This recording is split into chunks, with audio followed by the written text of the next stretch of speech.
And yet you chose to pursue acting. Had you ever thought about going into politics? Only afterwards.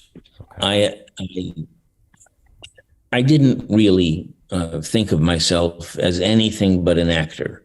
I also knew that I could give some honor to the profession of acting, and I did. I think actors have a step up that other people don't realize. When you're an actor, you have to really study the people who also were actors. And if you're good as an actor, you you have an insight into people's behavior that is slightly more than the issue of can you see the motivation? Can you see the reason why you might know more? And and I did. I played various people who had mice, and I knew why, and I I was very proud of that. That it gave me an insight into some human behavior that I could justify, and I never wanted to play villains because it would have meant that I would have misused the knowledge that I had. So I played Dick Cheney, and someone said, "How could you play Dick Cheney?" And I said, "How could I not?" And there's a little bit of Cheney in all of us. And I totally, completely believe that. And it's it's a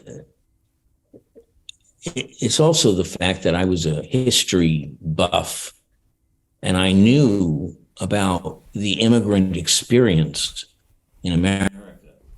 And there's never been a country that offered itself as a destination, as a goal, and took power from a king and spread it so well. And you don't find that impulse in everyone. And I was born in 1881, and everything that happened to my family, my grandfather and his brothers, who worked for Waxy Gordon, and my uncles, who all were either communists or socialists. I went to my mother once and I said, "Why were you a communist? Why were you a socialist and not a communist?" And she said, "Better donuts." And so I had to be what I was. I was the recipient of all of my family's political activism. And I could always spot my grandmother sitting in the back. And she was known as Big Grandma. And she said to me one day when we were listening to the radio and hearing about an exhibit that Man Ray was giving at the museum, he was the worst stickball player that she ever played with. And I said, "Really?" And she said, "Yes, and there's no mystery about his name."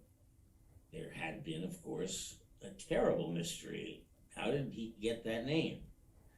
And she looked at me and said, "Emanuel Rabinowitz, Man Ray." Ah, I get it. There you go. Okay. And you said earlier, as an actor, it's almost like you have more of an emotional intelligence than maybe other people did. So you almost had a superpower in kind of understanding people's behaviors and seeing things maybe that other people didn't see. Am I getting that right? Or being able to kind of unlock things that other people can't unlock. And you wanted to use it responsibly, not as a villain, but in other ways. Right.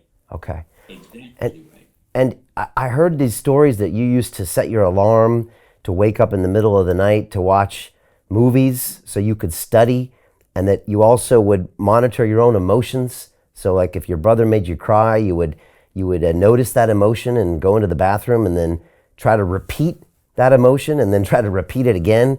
Are the rumors true, Richard? Is this what you used to do? Yeah, and it's what I do now. It's the way to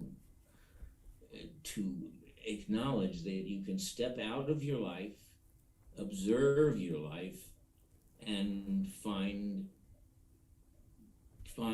value in that active quality. And that's why I had the heroes that I had, Clarence Darrow and various justices, and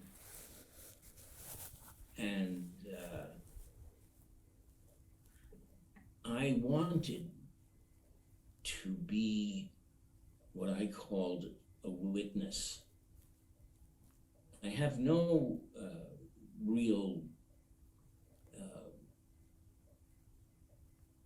I have no standing as a witness, but I am a witness to the world as I came to know it, and I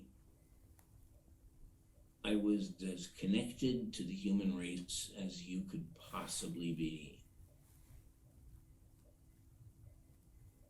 So that made me a perfect actor and a perfect actor's friend. The greedy bankers are about to do it again. In 2008, they crashed our financial system and nearly bankrupted the entire global economy. Then they received trillions of dollars in government bailouts.